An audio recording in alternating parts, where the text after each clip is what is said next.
बाबा सद्गुरुदेव गुरु माँ के चरणों में मेरा कोटि कोटि नमन नमन नमन।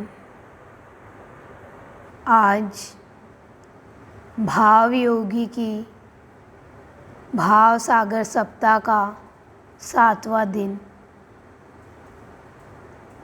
सद्गुरुदेव हम बच्चों को भाव दे रहे हैं कि विकारों ने प्राणी को निर्बल बना दिया। प्राणी में बहुत हिम्मत है, प्राणी बहुत सबल है, लेकिन कब है? जब उसके अंदर में सात्विक भाव रहता है। सात्विक भाव ही प्राणी को सबल बनाता है, संबल देता है। प्राणी आज अशुद्ध क्यों हो गया? अपवित्र क्यों हो गया? क्योंकि उसके अंदर में विकार आ गए।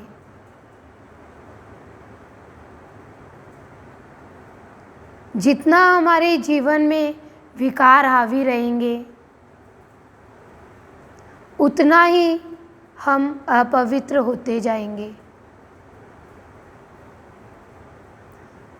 विकारों के कारण हमें डर लगता है।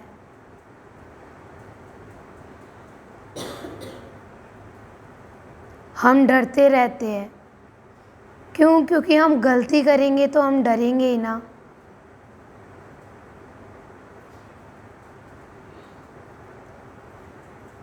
और कोई हमें कोई बात भी कहेगा तो हम अपने ऊपर ले लेंगे वो बात। क्यों? क्योंकि हम गलती कुछ करते हैं तो हमें लगता है कि हाँ, हमें ही कहा जा रहा है। तो गुरुदेव हम बच्चों को आज यही ज्ञान करवा रहे हैं कि विकार प्राणी को अपने जीवन में असफल बना देते हैं। वो असमर्थ हो जाता है अपने स्वयं से ही, अपनों से ही, संसार से, संगी साथियों से। क्यों? क्योंकि उसके अंदर में विकार आ गए तो वो निर्बल हो गया। उसने अपने जीवन को विकारों के कारण में गंदा कर लिया। जब प्राणी भावयोगी संत के सत्संग में आता है और जब संत की कृपा प्राणी पर होती है तो भावयोगी संत प्राणी के अंदर में निर्मलता का भाव देते हैं। उसके अंदर में भावों की विपुलता का भाव आता है। तब प्राणी सबल बनता है। दुर्योधन के अंदर में विकार आ गए तो उसने अपना जीवन है वो अपवित्र बना लिया। कर्ण के अंदर में इतनी योग्यता थी, लेकिन वो कुसंग में चला गया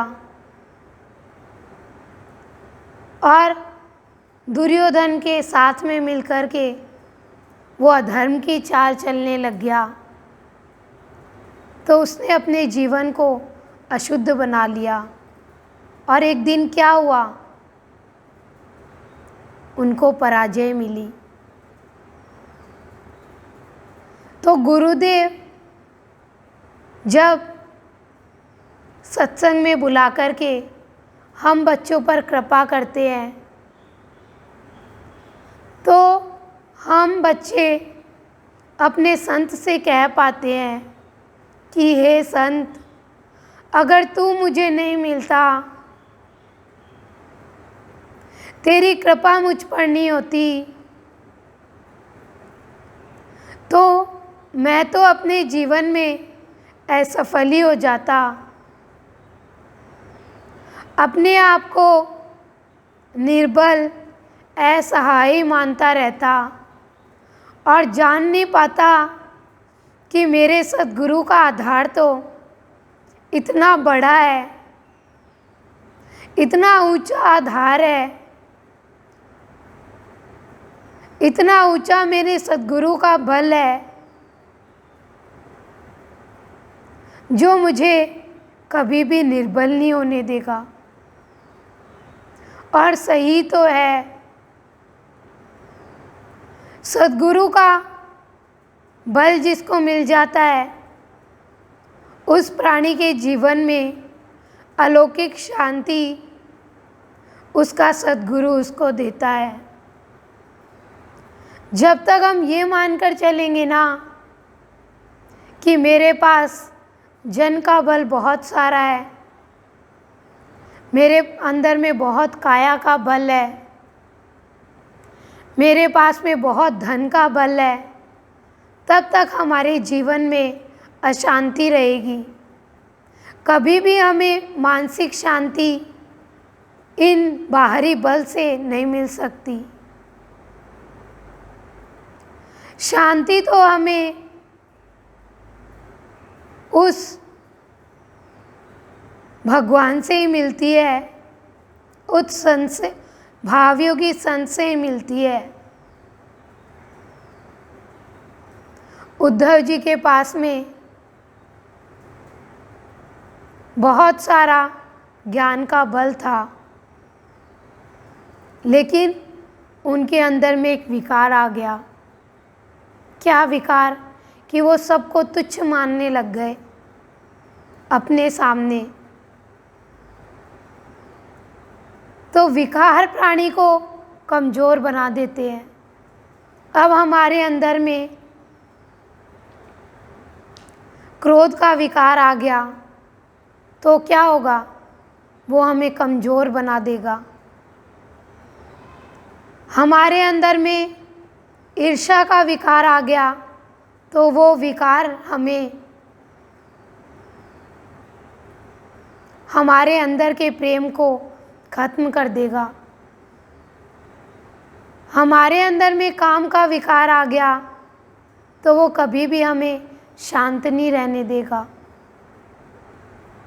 और अहंकार का विकार आ गया हमारे अंदर में तो वो अहंकार का विकार हमें भगवान से दूर कर देगा। मोह का विकार हमारे अंदर में आ गया तो वो कभी भी हमें भगवान से दोस्ती नहीं करने देगा। हमारे जीवन को महोत्सव नहीं बनने देगा। और लोभ का विकार आ गया तो कभी भी हमारे अंदर में वो हमसे सत्कर्म नहीं होने देगा। बताया भी है ना संतों ने कि काम, क्रोध और लोभ ये तीन जो विकार है ना, यही नरक के द्वार है।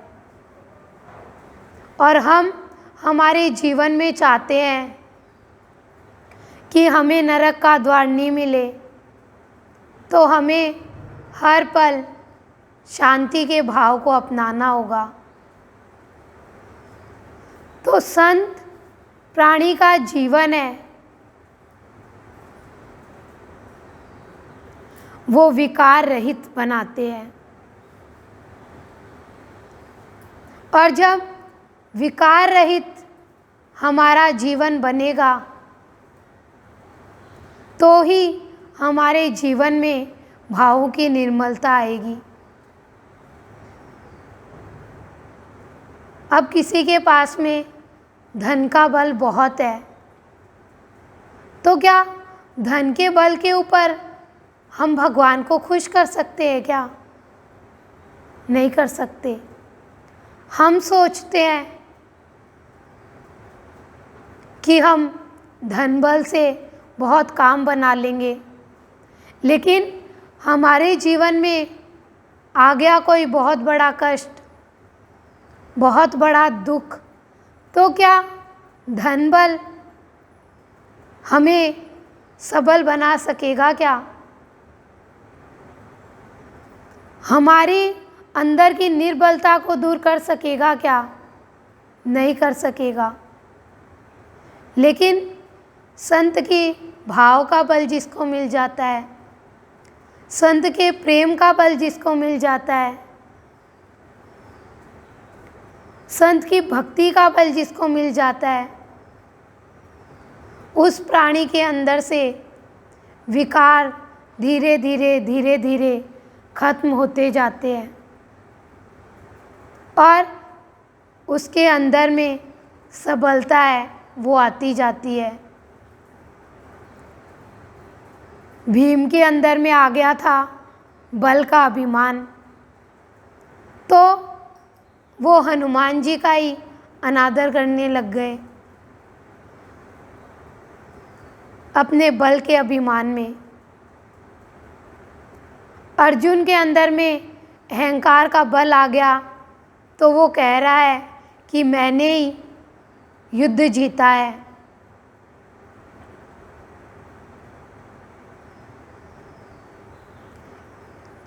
जान नहीं पा रहा, तो वो भगवान को कहता है कि पहले सारथी नीचे उतरता है। क्यों? क्योंकि अभिमान आ गया ना कि मैंने युद्ध जीत लिया।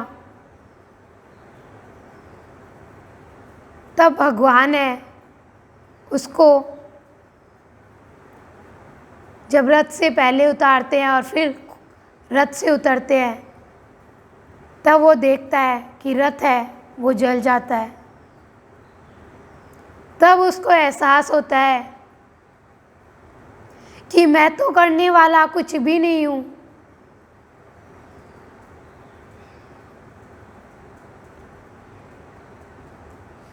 मेरे से कराने वाला तो मेरा भगवान है।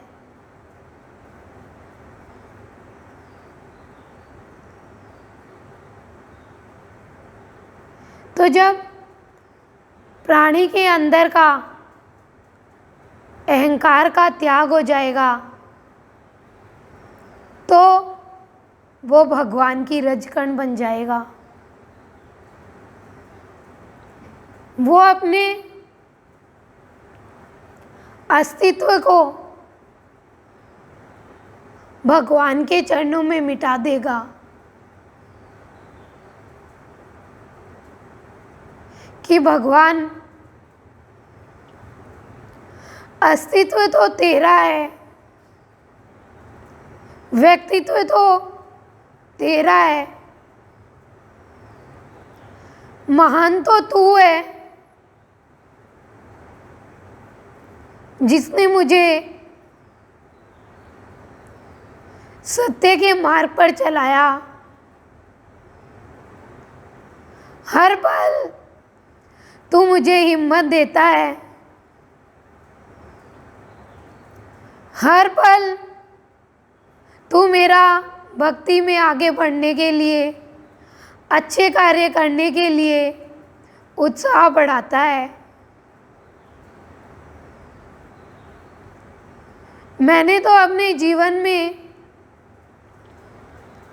विकारों को, अभावों को हावी कर लिया और मैं तो हर पल अभावों के कारण रोता ही रहता था। लेकिन आज तूने तेरा भाव देकर के मेरे अंदर में पवित्रता का भाव दिया है और मुझे ये ज्ञान कराया है कि जब तक तेरे अंदर में विकार रहेंगे, जब तक तू छोटी छोटी बातों पर क्रोध करता रहेगा, जब तक तू किसी की उन्नति पर जलता रहेगा, जब तक तू अहंकार में आकर के मुझ पर संदेह करता रहेगा, तब तक तू मेरे प्यार को, मेरे ज्ञान को हासिल नहीं कर सकेगा। भगवान का प्यार, भगवान का ज्ञान तो हर पल बह रहा है, लेकिन संदेह के कारण, शंका के कारण हम भगवान के ज्ञान को हासिल नहीं कर सकते। और जब तक भगवान का ज्ञान हम प्राप्त नहीं करेंगे, तब तक ये विकार है वो हमारा पीछा नहीं छोड़ेंगे। और विकार जब तक हमारे जीवन से ख़त्म नहीं होंगे, तब तक हम हमारे जीवन में आनंद नहीं ले पाएंगे। तो जब संत की शरण में आते हैं, संत का सानिध्य मिलता है, तो संत हमें जीवन का ज्ञान देते हैं और हमें यह एहसास कराते हैं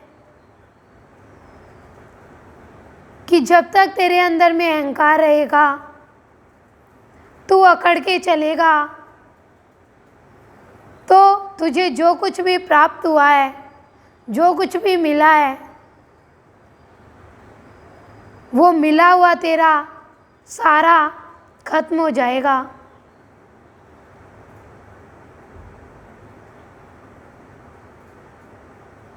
और तू कभी भी मेरे भाव को प्राप्त नहीं कर सकेगा। तो भावयोगी संत हम बच्चों को यही समझाते हैं कि प्राणी अपनी आंखें खोल ले। जब तक तेरी आंखें खुलेगी नहीं, तू ज्ञान हासिल नहीं करेगा, तब तक तू मेरे ज्ञान को प्राप्त नहीं कर सकेगा। मेरा शिष्य नहीं बन सकेगा। गुरु है वो सबसे पहले अहंकार की ही बलि लेता है अपने शिष्य की।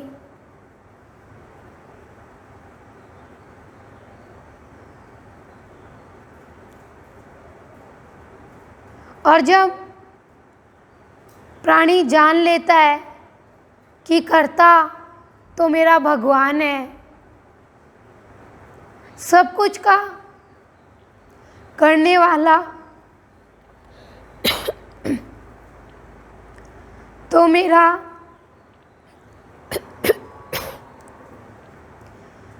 सद्गुरु है, तब वो प्राणी अपने जीवन में जान पाएगा कि भगवान ने मुझे धर्म, अर्थ, काम, मोक्ष ये 4 पुरुषार्थ दिए हैं, ताकि मैं 4 पुरुषार्थ अपने जीवन में अपना करके 3 गुणों के खेल खेल सकूं।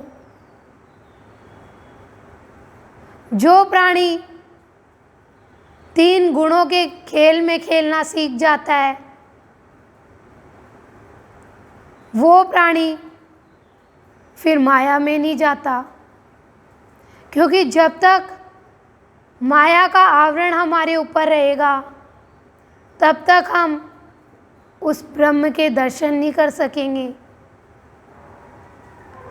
जो सद्गुरु हमारा राम है, कृष्ण रूप लिए बैठा है, उसका कभी भी दर्शन नहीं कर सकेंगे हम।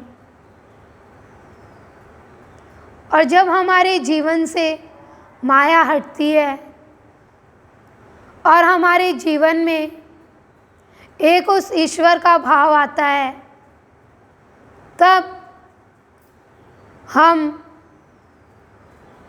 उस ईश्वर को हर जगह देख पाते हैं कि मेरा भगवान तो हर एक कार्य में, हर एक भाव में, हर एक जगह पर विद्यमान है। तब हमारे ध्यान में आता है कि मैं तो इस संसार में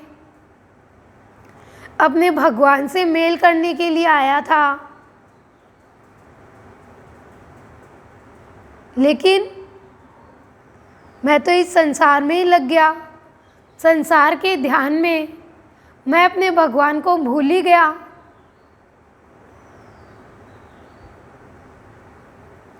जब सद्गुरु उसको ज्ञान देते हैं,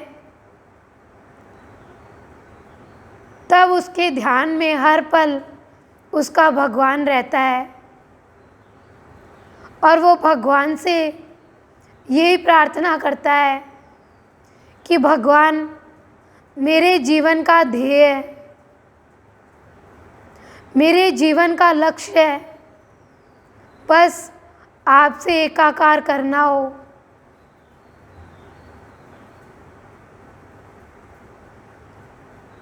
तो वो भगवान से कहता है कि भगवान मेरे जीवन से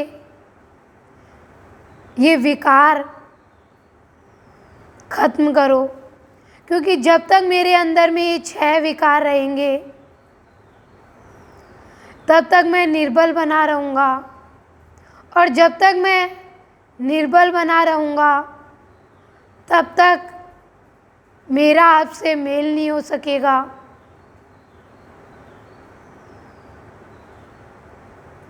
मुझे अपने इस जीवन में आपसे मेल करके अपने जीवन को सफल बनाना है और आपकी भक्ति में आगे बढ़ना है। तो आज भाव योगी की भाव सागर सप्ताह का ये 7वां दिन, तो 7 ही वार होते हैं। तो इन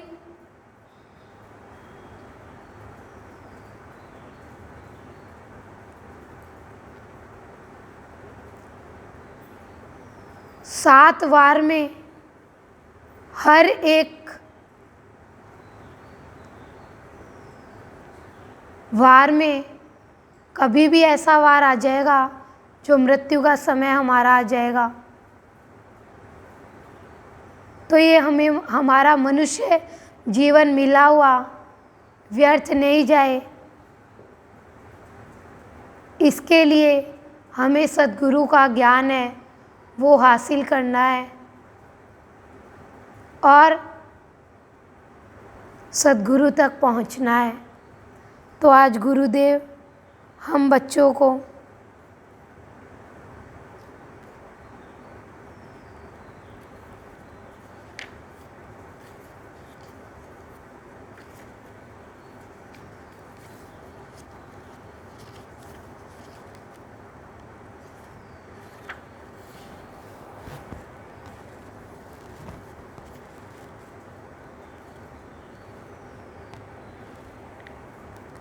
आज सद्गुरुदेव हम बच्चों को कह रहे हैं ज्ञान की अमृतवाणी में,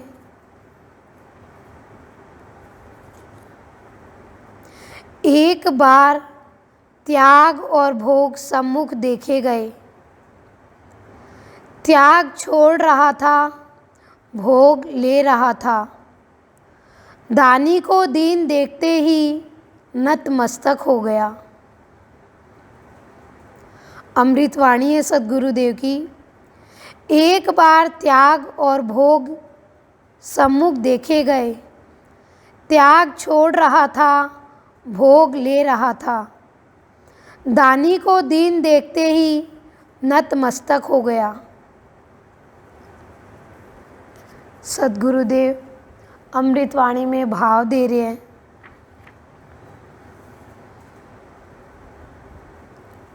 कि जिस प्राणी ने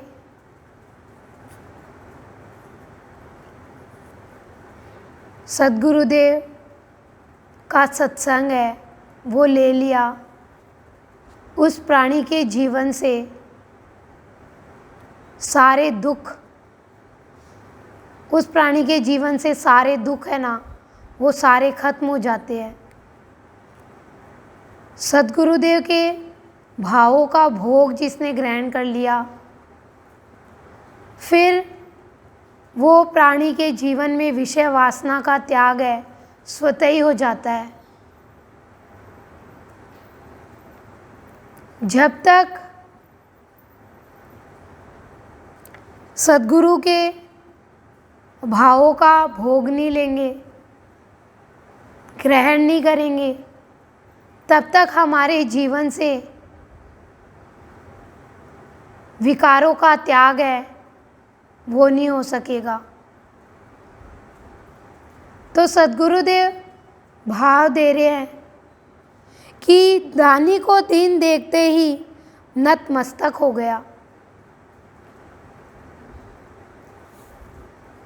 इसमें हम भाव लेते हैं राजा बलि का और वामन भगवान का। राजा बलि महादानी, सबको दान देता,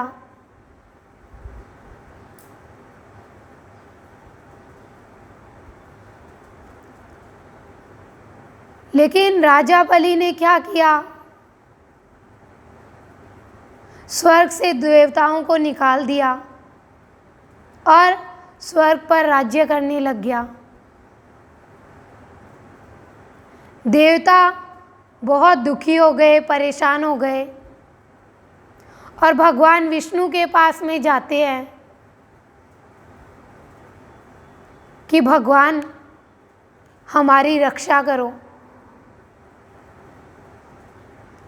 राजा बलि को शुक्राचार्य जी यज्ञ करवाते हैं विश्व विजेता बनाने के लिए कि यज्ञ जब मैं तुझे कराऊंगा तो जब तेरे 100 यज्ञ पूर्ण हो जाएंगे तो फिर तू विश्व विजेता बन जाएगा और कोई भी तेरे को परास्त नहीं कर सकेगा।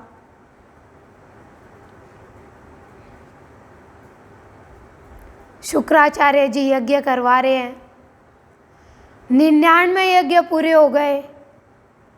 देवता घबरा रहे हैं कि अब क्या होगा, अब क्या होगा। भगवान विष्णु उनको विश्वास दिलाते हैं कि तुम्हें तुम्हारा राज्य मिलेगा। मैं अदिति के गर्भ से जन्म लूँगा। तो भगवान का जन्म हो जाता है। जैसे ही 100वां यज्ञ पूर्ण होने को होता है, इतने में ही तो भगवान पहुंच जाते हैं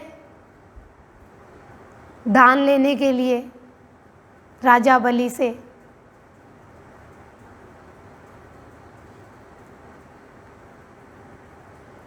और राजा बलि दान के लिए किसी को भी मना नहीं करते। भगवान गए तो उन्होंने राजा बलि से 3 डग भूमि मांगी। तो राजा बलि सोचता है कि बालक है, 3 डग भूमि तो छोटी सा ही तो स्थान मांग रहा है। लेकिन उनके गुरु शुक्राचार्य जी देख लेते हैं कि ये तो भगवान विष्णु वामन रूप लेकर आए हैं।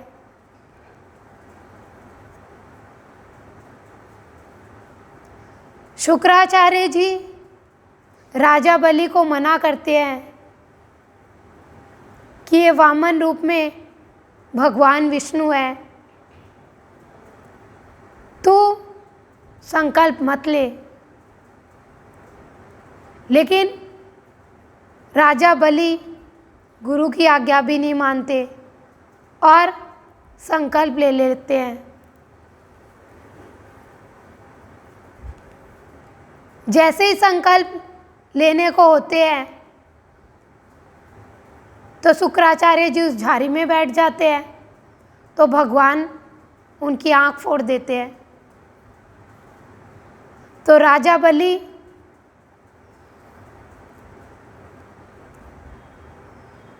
जैसे ही उनको 3 पग भूमि देने को होते हैं, भगवान अपना रूप बड़ा कर लेते हैं। तो एक पग में तो भगवान पृथ्वी लोक को नाप लेते हैं, फिर दूसरा पग भगवान कहाँ रखे, तो आकाश लोक भगवान नाप लेते हैं। अब तीसरा जब पग नापना होता है तो राजा बलि है वो भगवान के चरणों में नतमस्तक हो जाता है और भगवान को कहता है कि भगवान आप मेरे सर पर अपना तीसरा पग है वो रख दो, और भगवान तीसरे पग में उसको पाताल लोक में पहुंचा देते हैं। तो दानी को दीन देखते ही नतमस्तक हो गया कि वो दानी इतना बड़ा भगवान, लेकिन अपने बच्चों के लिए वो दीन भी बनने के लिए तैयार हो जाता है। अपने भक्तों के प्रेम में वो दीन भी बन जाता है। लेकिन जो प्राणी जान लेता है कि मेरा भगवान तो बहुत बड़ा दानी है, तो प्राणी का मस्तक भगवान के चरणों में झुक जाता है। हमारे गुरुदेव इस संसार में आए, ब्रह्मा विष्णु महेश का रूप लेकर के, लेकिन गुरुदेव को लोगों ने पहचाना नहीं। गुरुदेव ने अपना जीवन है वो बहुत गरीबी में यापन किया। जब गुरुदेव की माँ गुरुदेव को मलसीसर से कलकत्ता लेके जाती है तो उनके पास टिकट के भी पैसे नहीं रहते। तो जब ट्रेन में जा रहे होते हैं और जब टीटी आता है टिकट चेक के लिए, तो गुरुदेव को सीट के नीचे छुपा देती है और बोरी है वो ढक देती है, क्योंकि इतने पैसे नहीं होते कि वो दे सके क्या।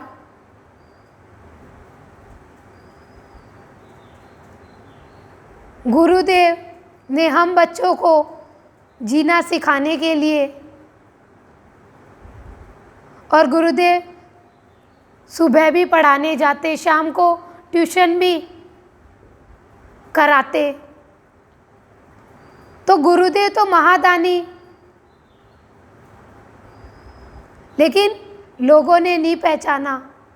और आज हम बच्चे गुरुदेव के पास में आकर के गुरुदेव से जो भी चाहते हैं वो सब कुछ हमें मिलता है।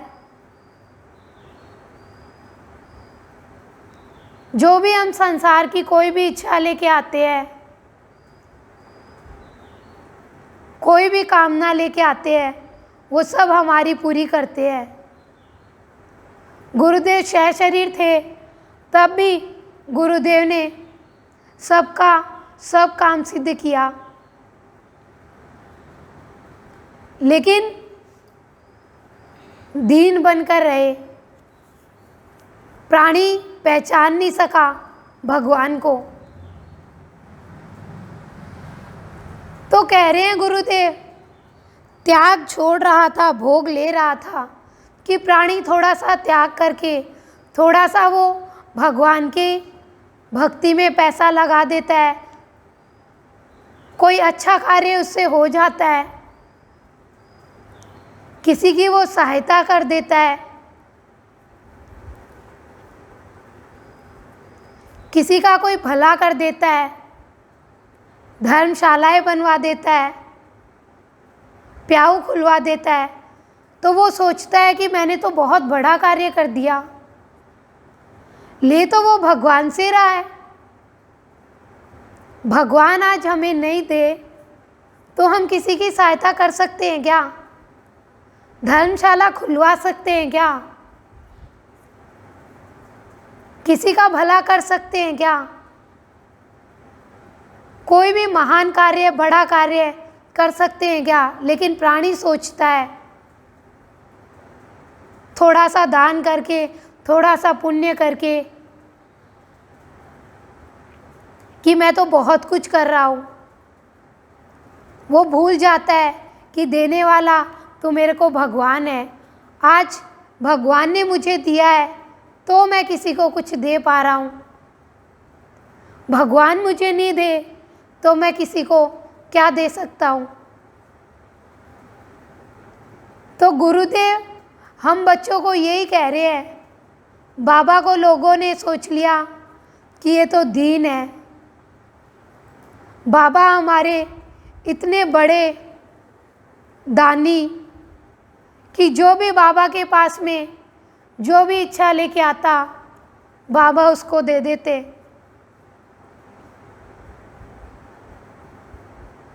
कोई कहता कि बाबा हमारे ये परेशानी है तो बाबा उसकी दूर कर देते। कोई पुत्र के लिए आता तो बाबा कहते कि जा तेरा काम हो जाएगा। बाबा तो इशारे में ही कहते थे।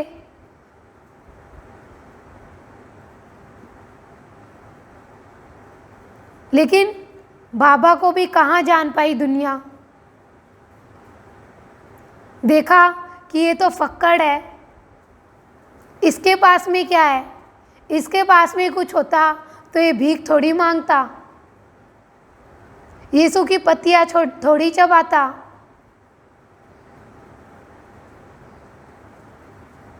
लेकिन बाबा तो महादानी, सबको देने वाले। एक व्यक्ति बाबा के पास में आया और कहने लगा कि भाग्य का लिखा कोई भी नहीं मिटा सकता,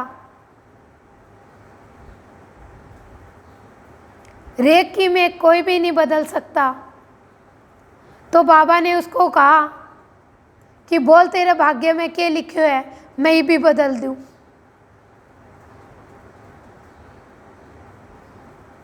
तो बदल दिया बाबा ने तो रेख की मेघ। तो भगवान है, वो दीन नहीं है।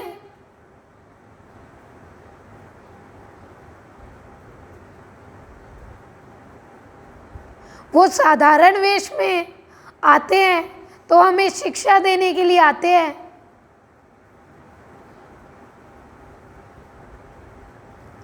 लेकिन जब प्राणी देखता है कि मेरा भगवान तो बहुत बड़ा दानी है, तो वो नतमस्तक हो जाता है उसके चरणों में।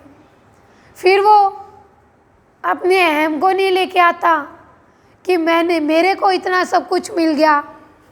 आज मुझसे गुरुदेव भाव योगी की भाव सागर सप्ताह करा रहे हैं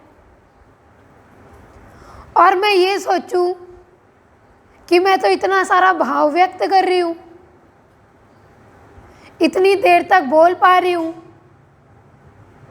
इतना सब कुछ दे पा रही हूँ, तो आज मेरी हस्ती है क्या कि मैं किसी को दे पा रही हूँ, कुछ कर पा रही हूँ, भाव सागर सप्ताह कर पा रही हूँ। आज मुझे मेरी गुरु माँ से मिला है तो आज मैं ये भाव है वो व्यक्त कर पा रही हूँ। तो देने वाला तो वो है। जब ये जान लेगा प्राणी कि देने वाला तो वो ईश्वर, वो भगवान है, हमारा ये मस्तक हर पल उस भगवान के चरणों में झुका रहेगा। दुर्योधन ने, शिशुपाल ने भगवान को दीन मान लिया। शिशुपाल भगवान को गालियाँ निकाल रहा है कि ये हमारा अग्रज कैसे बन सकता है, इसके तो माँ का नहीं पता, इसके तो बाप का नहीं पता, इसकी तो दो दो माएँ हैं, ये क्या कर देगा।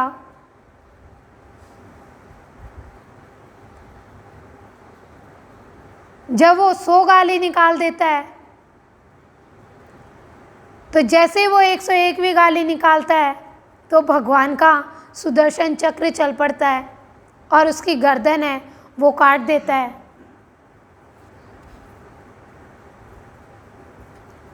तब वो सोचता है कि ये दीन नहीं है कृष्ण, ये तो महादानी है, ये तो अभी तक मेरे को बख्श ही रहा था। तब प्राणी का जो मस्तक है वो भगवान के चरणों में नत होता है।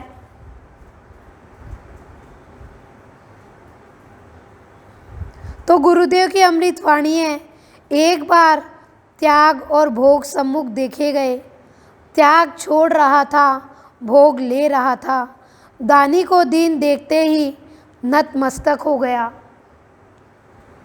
हंस बाबा बहुत बड़े त्यागी, घर बार सब छोड़ दिया और भोग रहे हैं सारा सुख, शिष्य सेवा कर रहे हैं, मखमल की गद्दी पे बैठे हैं, झूला झूल रहे हैं। और जैसे ही बाबा उनके पास में जाते हैं,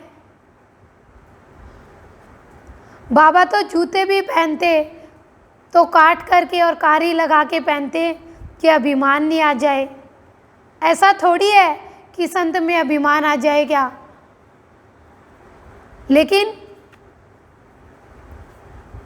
बाबा है वो अपनी पहचान नहीं देते किसी को। तो जैसे ही बाबा हंस बाबा के सामने जाते हैं तो हंस बाबा है वो हमारे बाबा को देखकर नतमस्तक हो गए कि बाबा मैंने तो अपना चेक यही बुना लिया,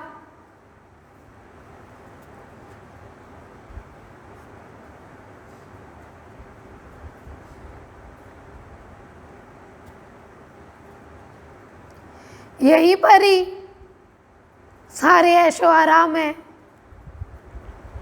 सुख है, वो सारा भोग लिया।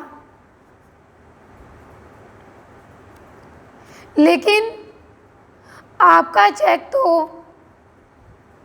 आपके बच्चे बुनाएंगे। और आज हम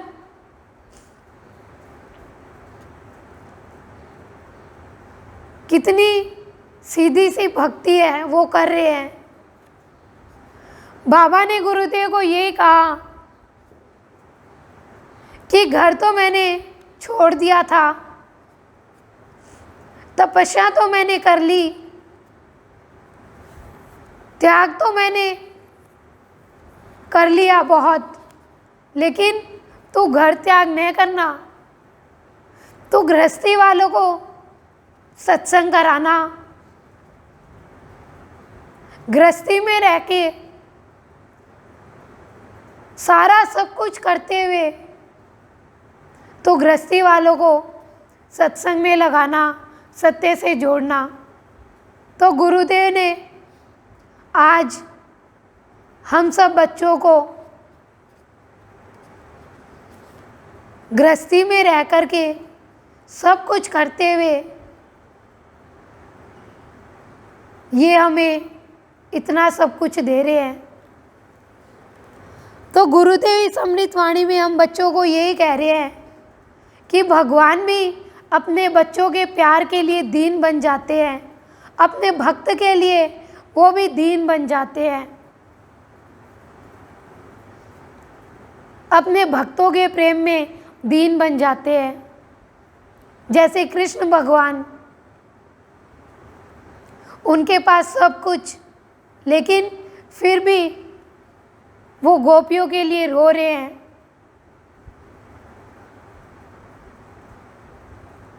गोपियों के आगे छाछ के लिए नाच रहे हैं। तो क्या नहीं करता भगवान अपने भक्तों के लिए। नंगे पांव भगवान है, वो चल पड़ते हैं। सुदामा जी के लिए भगवान नहीं देख रहे कुछ भी। जैसे ही संदेश आता है कि भगवान सुदामा आपसे मिलने के लिए आया है, तो भगवान भूल गए सब कुछ और भाग रहे हैं नंगे पांव भी अपने भक्त सुदामा से मिलने के लिए।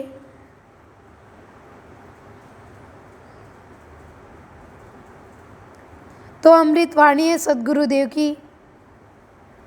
एक बार त्याग और भोग सम्मुख देखे गए। त्याग छोड़ रहा था, भोग ले रहा था।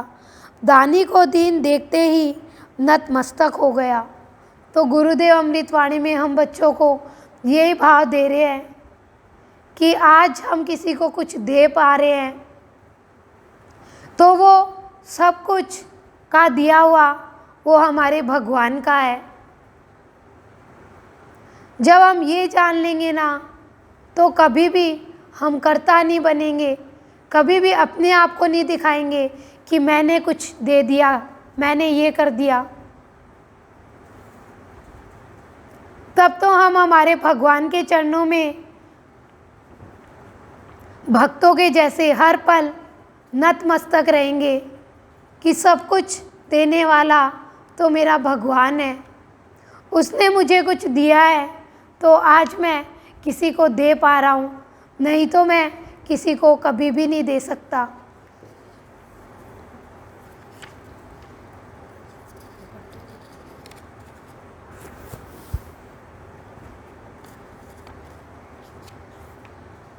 तो आगे गुरुदेव हम बच्चों को कह रहे हैं, किससे आँख बंद करूं? खुद से या खुदा से या जग से, जहान से? आँख जब तक खुलती नहीं तभी तक बंद करता है, खुली तो खुली ही रही। अमृतवाणी है सद्गुरुदेव की। किससे आँख बंद करूं? खुद से या खुदा से या जग से, जहान से? आँख जब तक खुलती नहीं तभी तक बंद करता है, खुली तो खुली ही रही। कि अब जिनको ज्ञान हो गया कि गुरुदेव है वो महादानी है, तो उनकी आँख खुल गई कि गुरुदेव सब कुछ देने वाले हैं। और जिनकी आँख खुल गई तो फिर खुली ही रही कि गुरुदेव की शरण में आएंगे, गुरुदेव के पास में आएंगे तो हमें सब कुछ मिलेगा। फिर उनकी आँख बंद नहीं हुई। यानी वो अज्ञान में नहीं गए, जिन्होंने सद्गुरुदेव के ज्ञान को प्राप्त कर लिया। आँख बंद होने का मतलब क्या है? आँख बंद होने का मतलब है कि अज्ञान में ही पड़े रहना, अज्ञानी बने रहना। तो कह रहे किससे आँख बंद करूं? प्राणी सोचता है आँख बंद करके ध्यान लगा लेता हूं, तो आँख बंद करके भी प्राणी ध्यान लगा लेगा, लेकिन फिर भी वो अज्ञानी बना रहा, तो कैसे वो देख पाएगा कि सब कुछ का करने वाला तो मेरा भगवान है। और जब प्राणी को ज्ञान हो जाता है, उसकी आँख खुल जाती है, तो वो सब कार्य ईश्वर प्रदत्त देखता है। कि आज कोई भी प्राणी कुछ भी कर रहा है तो सबके भीतर बैठा हुआ वो भगवान करा रहा है उससे।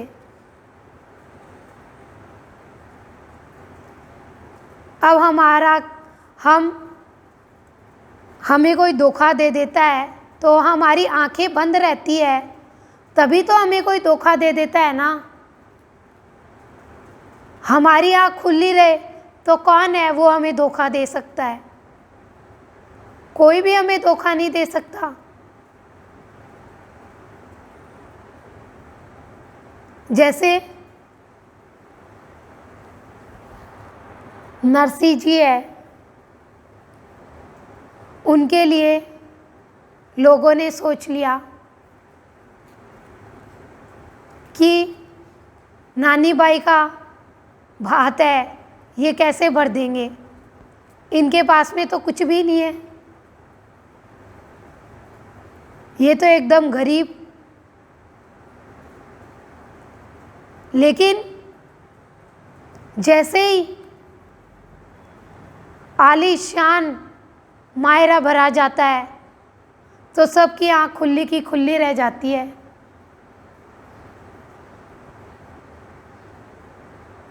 पांडवों के लिए सब सोच रहे हैं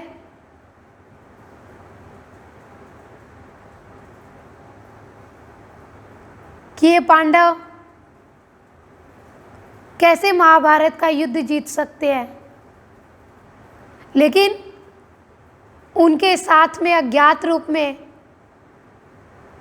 भगवान है। तो जैसे ही महाभारत का युद्ध जीत लेते हैं तो सबकी जो आँख है वो खुली की खुली रह जाती है कि हम तो ये सोच रहे थे कि ये तो कुछ भी नहीं कर सकते। तो गुरुदेव हम बच्चों को अमृतवाणी में यही समझा रहे हैं कि जब तक प्राणी की आँख खुलती नहीं है ना, जब तक प्राणी को ज्ञान प्राप्त नहीं होता है, तभी तक वो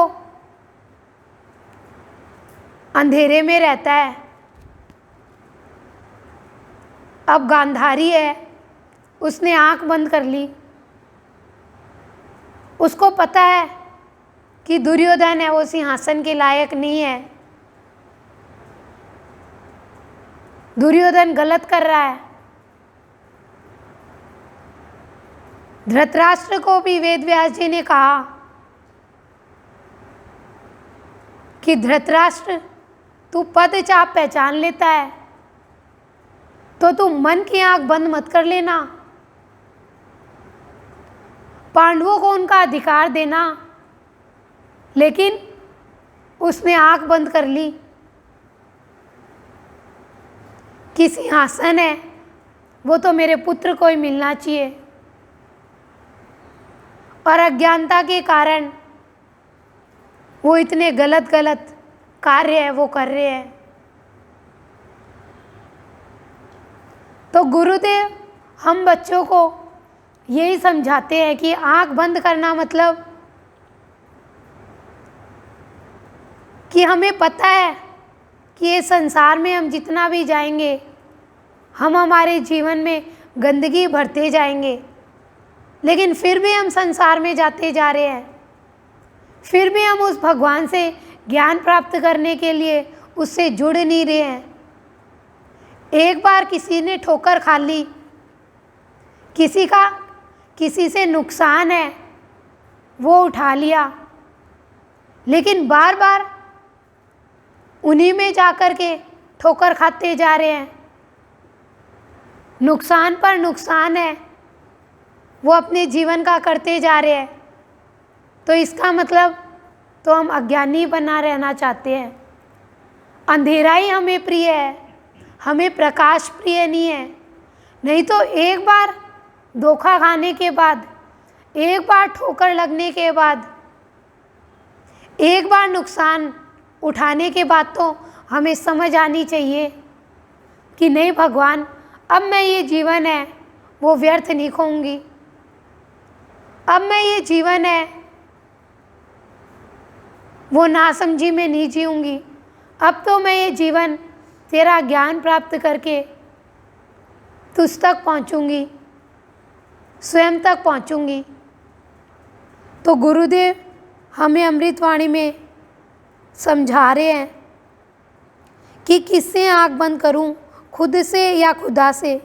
कह रहे किससे करूं, खुद से करूं या खुदा से करूं या इस जग से करूं जो मुझे और भटकन में ले जाए, या जहान से। आँख जब तक खुलती नहीं तभी तक बंद करता है, खुली तो खुली ही रही। कि कोई प्राणी किसी की बातों में आकर के, बुराई के रास्ते पर चल कर के, किसी की बुराई की बातों में आकर के और स्वयं का नुकसान कर लेता है। किसी ने हमें कोई बात कह दी और हमने अंधा बन कर के उस पर विश्वास कर लिया कि हाँ ये सही कह रही है, तो हम क्या करते हैं, खुद की खुशियों का नुकसान कर लेते हैं, खुद की प्रसन्नता का नुकसान बंद कर लेते हैं।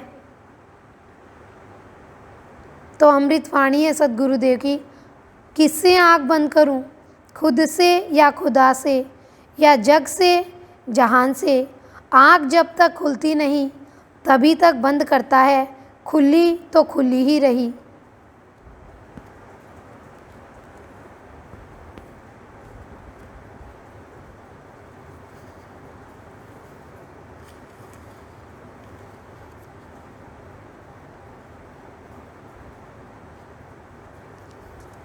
आगे अमृतवाणी है सद्गुरुदेव की,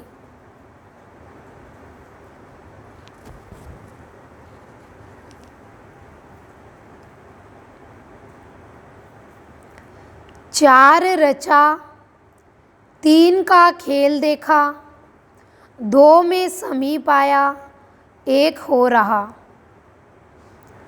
अमृतवाणी है सद्गुरुदेव की, चार रचा तीन का खेल देखा, दो में समीप आया एक हो रहा। अमृतवाणी में सद्गुरुदेव भाव दे रहे हैं कि भगवान ने चार दिशाएं रची, चार पुरुषार्थ है, धर्म, अर्थ, काम और मोक्ष। चार ही हमारी वृत्तियां हैं, मन, बुद्धि, चित्त और अहंकार। और चार ही लोग हम एक दिन शमशान में ले जाएंगे।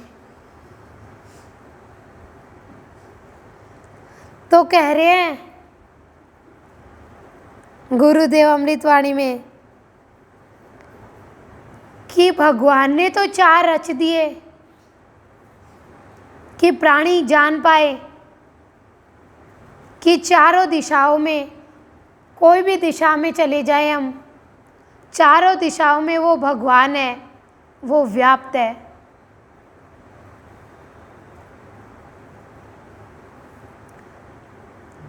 कह रहे तीन का खेल देखा कि तीन गुण है, तामसिक गुण, राजसिक गुण और सात्विक गुण। जब तक प्राणी तामसिक भाव में रहता है तो उसके अंदर में आसुरी भाव रहता है, लड़ाई झगड़ा मार काट, ये भाव रहता है उसके अंदर। और राक्षसी भाव कि खूब ठाट बाट से जीऊँ, ऐशो आराम का जीवन जीऊँ। फिर चाहे किसी का नुकसान हो रहा है तो, किसी का कुछ बिगड़ रहा है तो उसका कोई ध्यान नहीं जाता, वो तो अपने ही शरीर को सुख देने में, अपने ही वैभव में, मान में, बड़ाई में, इसमें लगा हुआ है। और एक सतोगुण जो सात्विक गुण है, भगवान की भक्ति, भगवान का सत्संग करना, भगवान का नाम लेना, जो हमें भगवान के समीप तक पहुंचा देता है। 2 में समीप आया कि 2 कौन है? 2 है भक्त और भगवान, प्रकृति और पुरुष, पति और पत्नी, ये 2 ही तो है ना, माया और ब्रह्म। तो कह रहे हैं 2 में समीप आया। भक्त है वो हर पल भगवान के समीप रहता है। एक हो रहा कि जब प्राणी इस संसार में आकर के अपने मन, बुद्धि, चित्त और अहंकार, इन चारों वृत्तियों को शुद्ध कर लेगा सद्गुरुदेव का ज्ञान प्राप्त करके, और ये जान लेगा कि चारों दिशाओं में मेरा भगवान है, वो व्याप्त है, और धर्म के रास्ते पर अपने जीवन को चलाएगा, जीवन का अर्थ प्राप्त करने के लिए कार्य करेगा और मुक्ति को प्राप्त कर लेगा। तो कह रहे हैं फिर वो ये जो 3 गुण है ना, इन्हीं में ही लिप्त नहीं रहेगा। इन तीनों गुणों को खेलना है, वो सीख जाएगा। तीनों गुणों में खेलना है, वो प्राणी सीख जाएगा। ये जो 3 गुण है ना, ये हमें भगवान से मिलने नहीं देंगे।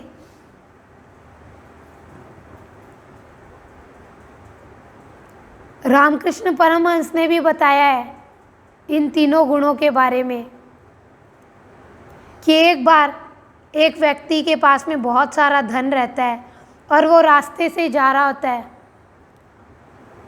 और उनको, उस व्यक्ति को 3 लुटेरे देख लेते हैं कि इसके पास तो बहुत धन है, और वो क्या करते हैं, उसको मार करके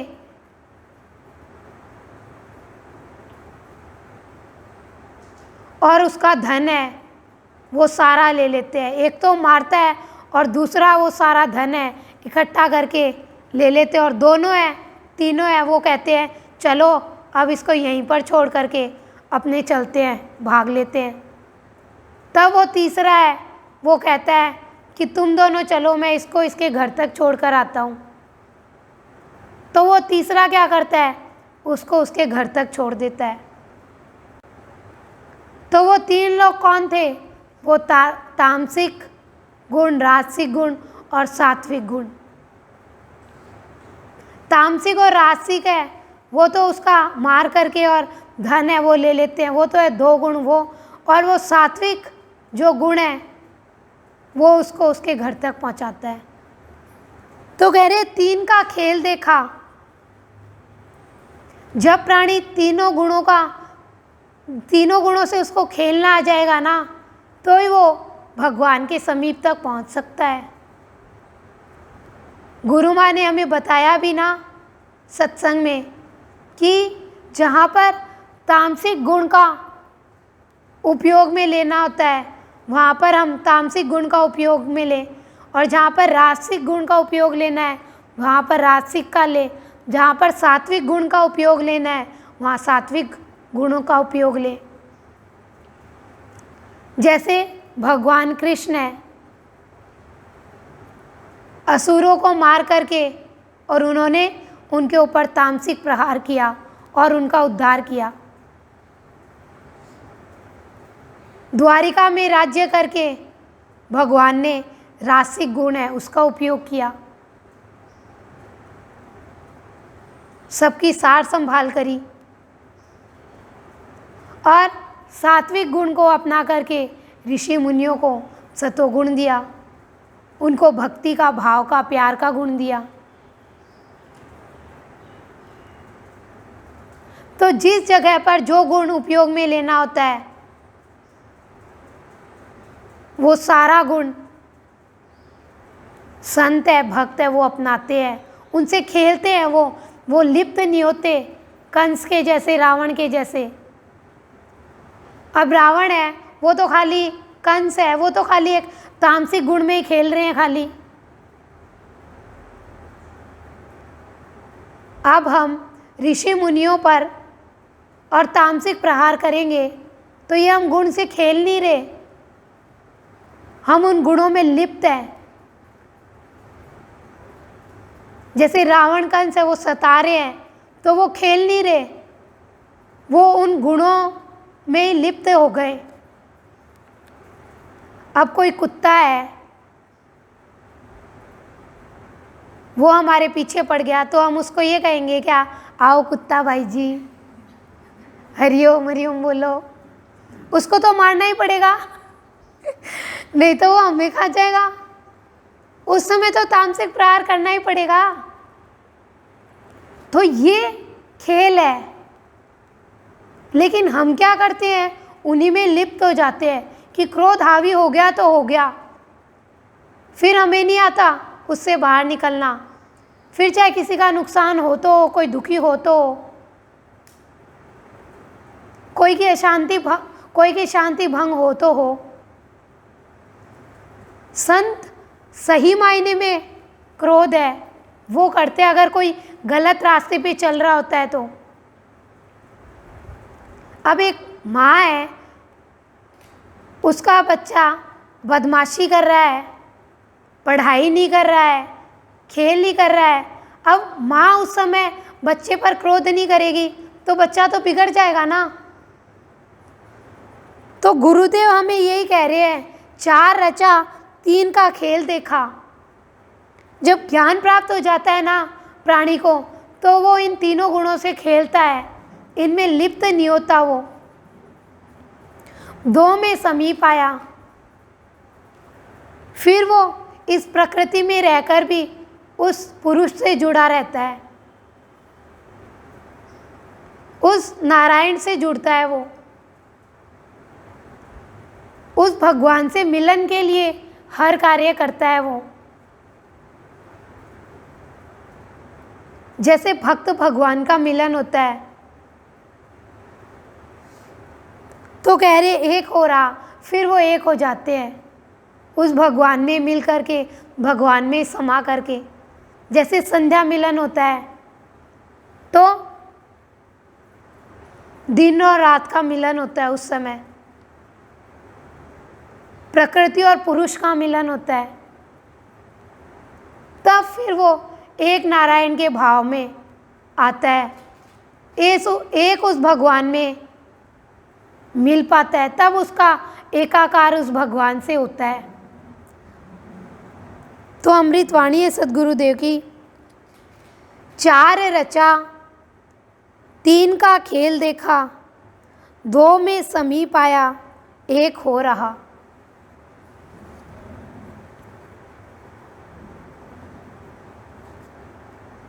आगे अमृतवाणी है सद्गुरुदेव की,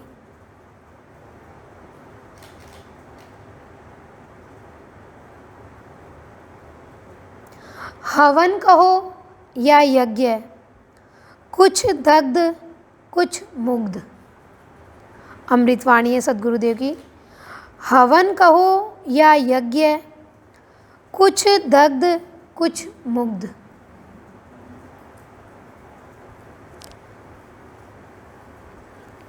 हम सब बच्चे 13 की 13 हवन करते हैं, घर पे करते हैं, क्योंकि गुरु माँ ने हम बच्चों को बताया है कि हवन करने से घर में जितना भी नकारात्मक वातावरण है, जितनी भी दुख है, चिंता है, कष्ट है, परेशानी है, वो सारी हवन में जल करके भस्म हो जाती है और घर में एक सुख शांति का वातावरण है वो रहता है। तो यज्ञ देव भी बहुत बड़े देव है, जो कि हमारे गुरुदेव है। हवन तो छोटा रूप होता है और वही जब बड़े रूप में होता है तो यज्ञ का रूप बन जाता है। तो हवन क्या करता है? प्राणी की दग्ध भावना को, जो दुखी भावना है, प्राणी के जीवन में दुख है, कष्ट है, कोई क्लेश है, कोई परेशानी है, वो सारे जितना जितना हम सद्गुरुदेव का हवन करते हैं, उस हवन में जल करके भस्म हो जाता है और हमारे जीवन में शांति, प्यार, भाव ये भर जाता है और हम मुग्ध हो जाते हैं, मंत्र मुग्ध हो जाते हैं। तो वैसे ही सद्गुरुदेव ने बताया भी है कि ये पूरा संसार है ना, पूरी सृष्टि है, ये हवन कुंड है और इसमें हमें कल्याणमय शब्दों की आहुति देनी है।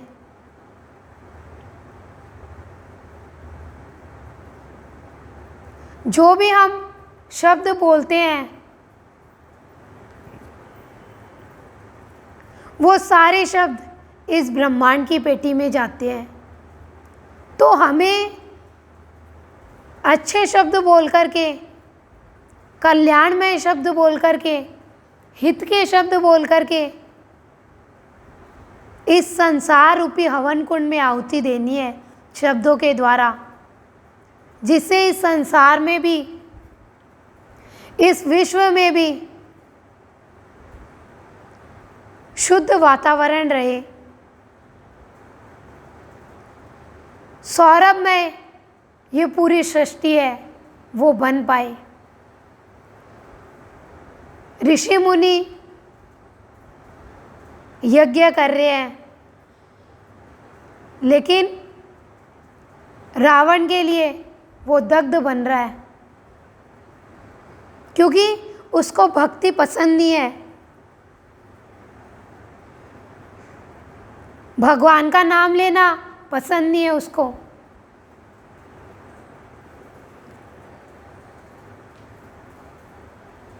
वशिष्ठ जी ने यज्ञ करवाया तो यज्ञ से ही राजा दशरथ को, तो यज्ञ से ही उनको राम, लक्ष्मण, भरत और शत्रुघ्न है वो प्राप्त हुए।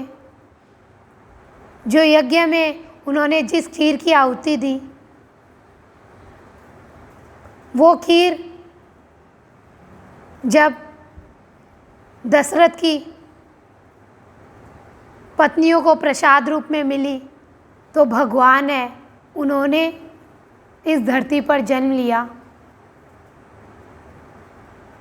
यज्ञ से द्रौपदी और दृष्टद्युम्न है वो पैदा हुए। तो हवन है, यज्ञ है, वो प्राणी के भीतर में जितना भी दुख का, चिंता का, दुर्भावना, दुर्विचार ये होते हैं ना, ये सारे हवन के माध्यम से हमारे जीवन से खत्म होते हैं। सारे विकार हवन में जल करके स्वाहा होते हैं। तभी तो सत्संग में गुरु माँ हमें बहुत बार सूक्ष्म हवन भी कराते हैं कि हरिओम हरिओम हरिओम, काम क्रोध मोह मद लोभ मात्सर्य स्वाहा, कि जिससे हमारी जो दग्ध भावना है वो सारी खत्म हो जाए और हमारे जीवन में हमें शांति, भाव, आनंद इनकी प्राप्ति हो सके। तो कह रहे हैं हवन कहो या यज्ञ, कुछ दग्ध और कुछ मुग्ध।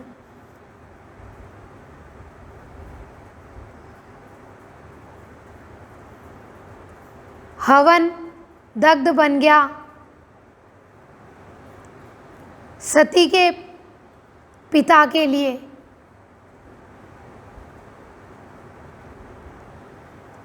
क्यों? क्योंकि उन्होंने शिव के लिए अपशब्द बोल रहे हैं वो।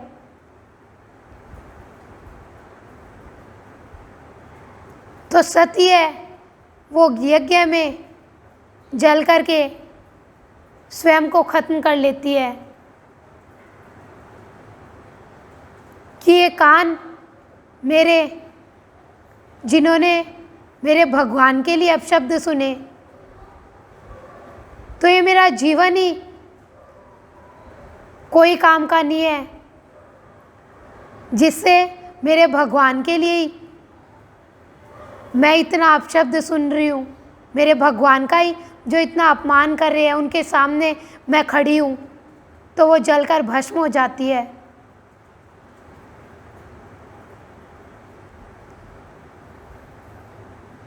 तो राजा दक्ष के लिए वो दग्ध बन गया।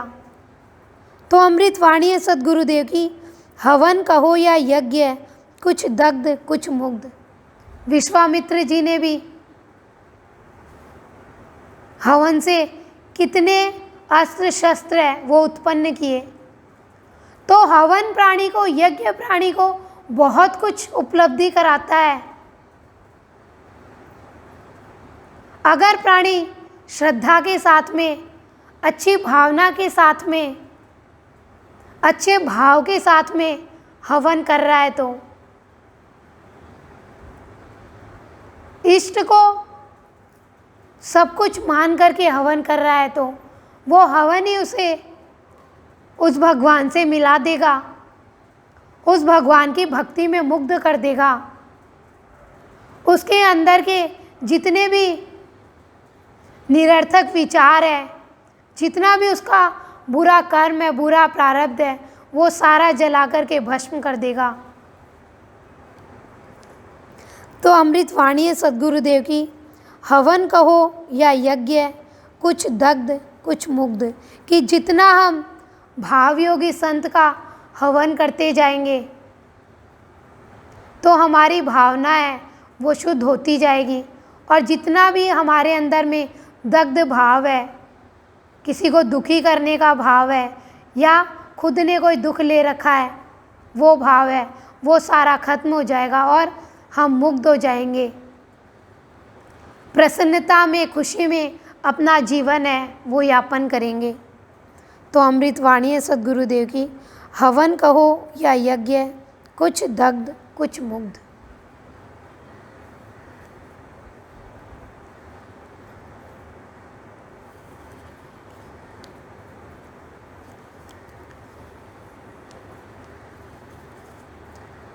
लास्ट अमृतवाणी है सद्गुरुदेव की, कर तर नहीं तो मर, तू नर श्रेष्ठ वर अजर अमर। फिर क्यों कहता है कर, ब्रह्मा करे विष्णु भरे शिव हरे, देख खेल कर ले मेल। अमृतवाणी है सद्गुरुदेव की, कर तर नहीं तो मर, तू नर श्रेष्ठ वर अजर अमर। फिर क्यों कहता है कर, ब्रह्मा करे विष्णु भरे शिव हरे, देख खेल कर ले मेल। अमृतवाणी में सद्गुरुदेव भाव दे रहे हैं कि ब्रह्मा जी ने इस पूरी सृष्टि की रचना करी, और विष्णु भगवान है वो सबका पालन कर रहे हैं,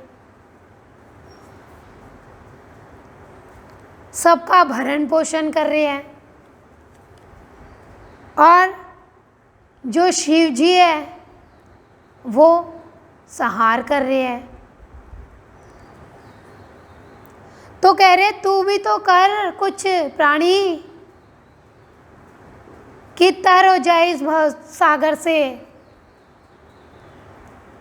भगवान ने हमें सृष्टि में भेजा कि हम प्राणी शुभ कर्म करके संत की भक्ति करके, संत का सत्संग करके, सत्कर्म करके, कल्याण के कर्म करके इस भव सागर से तर हो जाएं। और अगर हम ये नहीं करेंगे, भगवान के भाव में तर नहीं होंगे, तो मरना तो है ही एक दिन, मृत्यु तो आनी है ही। तो कह रहे कर तर, नहीं तो मर, नहीं तो मरना है एक दिन। कह रहे तू नर श्रेष्ठ वर, कि तू नर है, भगवान का ही दूसरा रूप है हम, और हमें भगवान ने ये मनुष्य जीवन वर के रूप में दिया है, वरदान के रूप में दिया है। ये मनुष्य जीवन है ना, इसके लिए तो देवी देवता भी तरसते हैं। लेकिन इस श्रेष्ठ जीवन को हम मिले हुए इस भगवान के वर को अभिशाप ही बनाते जा रहे हैं। क्यों? क्योंकि हम श्रेष्ठता को नहीं अपना रहे हैं। जब संत का ज्ञान प्राप्त करके श्रेष्ठता को अपनाएंगे और जानेंगे कि भगवान ने ये मनुष्य जीवन वरदान के रूप में मिला, मुझे दिया है, तो हम कभी भी इस जीवन को व्यर्थ में नहीं खोएंगे।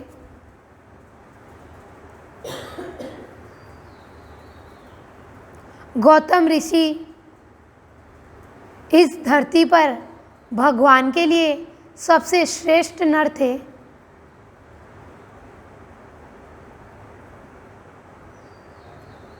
भगवान की मानस पुत्री अहिल्या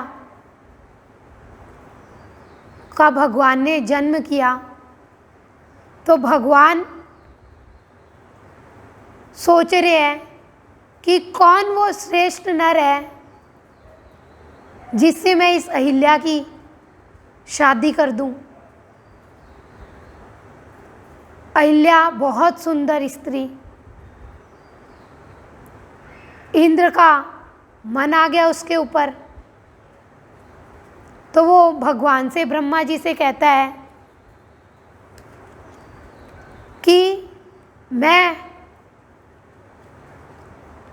अहिल्या के लिए श्रेष्ठ वर हूँ। ब्रह्मा जी कहते तेरी तो शादी हो गई सची से,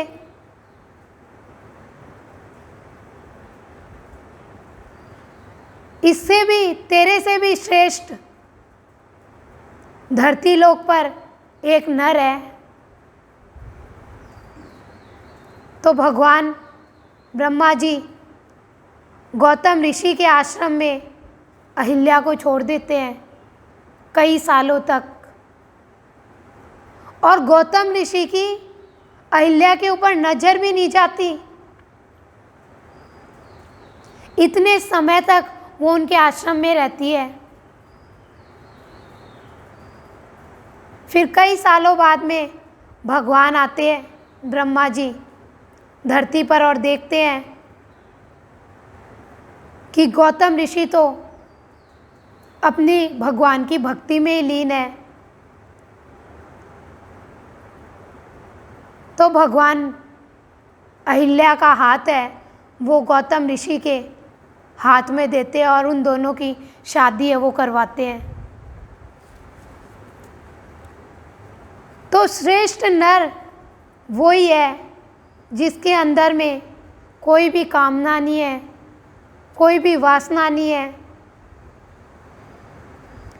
कोई भी संसार की वस्तुओं के प्रति लोभ लालच नहीं है, जो एकदम से निर्मल स्वच्छ है, पवित्र है।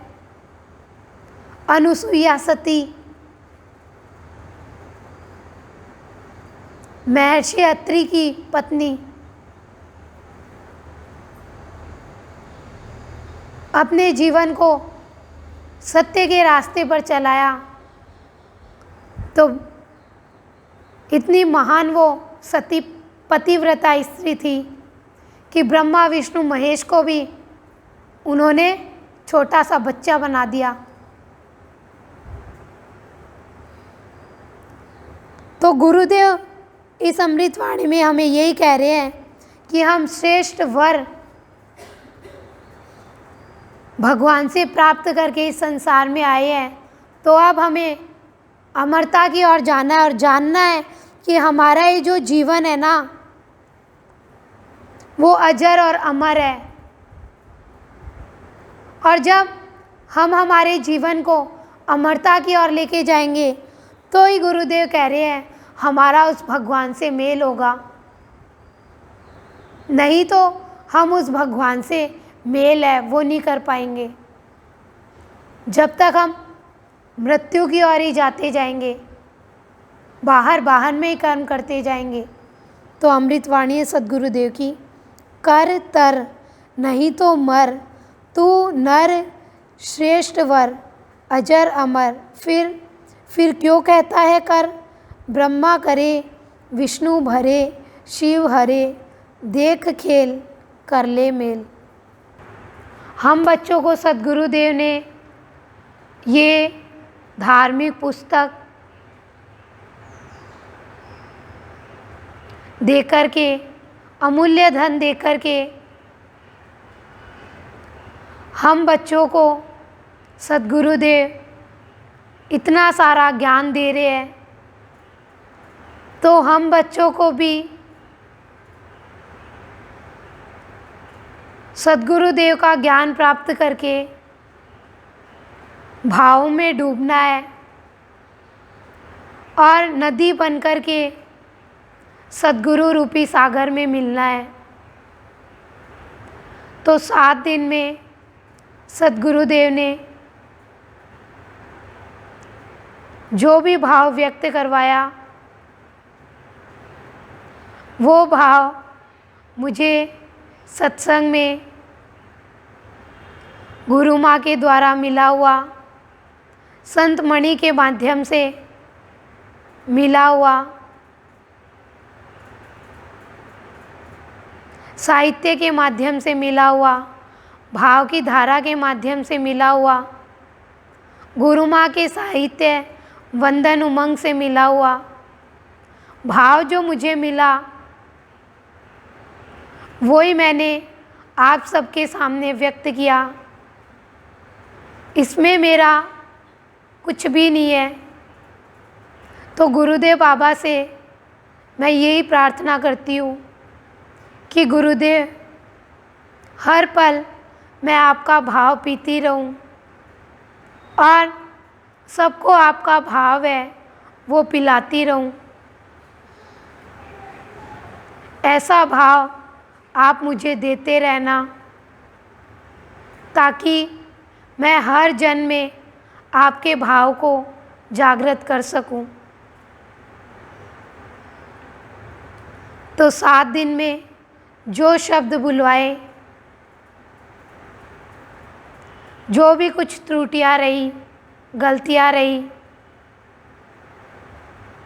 वो सब सद्गुरुदेव के चरणों में डालकर सद्गुरुदेव से यही प्रार्थना करते हैं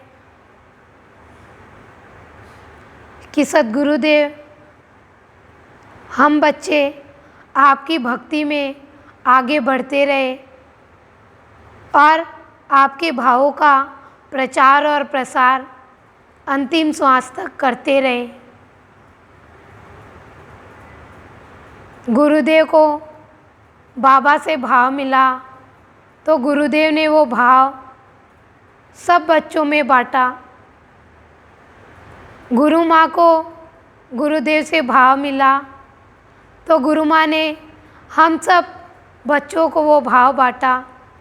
तो अब हम बच्चों को भी जो भाव मिल रहा है वो भी हम बच्चों को सब में बांटना है और गुरु भक्ति की महिमा को बढ़ाना है।